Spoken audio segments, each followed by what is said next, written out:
আসন্ন লোকসভা নির্বাচনে ৯ নম্বর জঙ্গিপুর লোকসভা কেন্দ্রে মমতা ব্যানার্জির মনোনীত প্রার্থী কাজের মানুষ কাছের মানুষ সমাজসেবী জনদরদী সৎ ও নিষ্ঠাবান খলিলুর রহমানের সমর্থনে মঙ্গলজন নূর ভবনে নির্বাচনী কর্মসভা।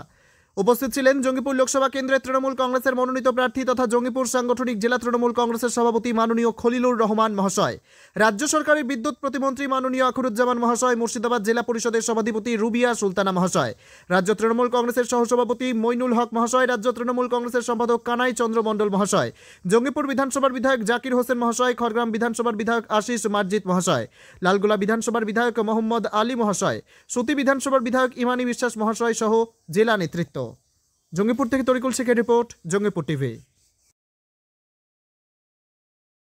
আমাদের উপস্থিত আছে আমাদের রাজ্যের মন্ত্রী আখরুজ্জামান সাহেব, আমাদের ক্যান্ডিডেট এবং জেলা সভাপতি আমাদের খলিলুর সাহেব আছেন, উপস্থিত আছে আলিদা হোসেন, আশিস দা আছে, কানাইদা আমাদের বক্তব্য দিলেন চলে গেলেন, ইমানি বিশ্বাস ছিলেন চলে গেলেন, সভাধিপতি আছে এবং সব ব্লক সভাপতিরা আছে, শাখা সংগঠন আছে, চেয়ারম্যান আমাদের আছে এবং আমাদের কর্মদক্ষ সকলেই আছে। আপনারা জানেন আমার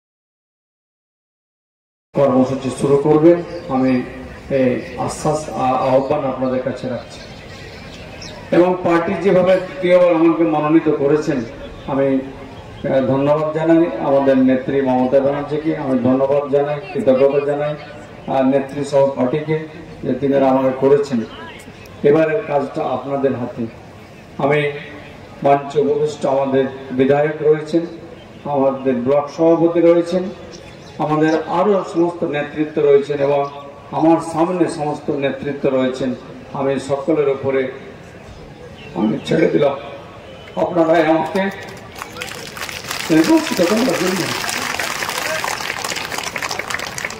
যেভাবে 5টি বছর আমি আপনাদের পাশে ছিলাম, আপনারা নির্বাচিত করে নিয়ে আসলেও আমি আবারও সেই 5টি বছর আপনাদের পাশে থেকে এবং ইমানের সঙ্গে থেকে, সততার সঙ্গে থেকে, নিষ্ঠার সঙ্গে থেকে, বিপদ আপদের সঙ্গে থেকে আমি দিনগুলো পার করতে চাই।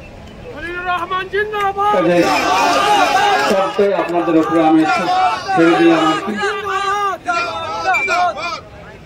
আমার বক্তব্য বেশি কিছু বলার নেই।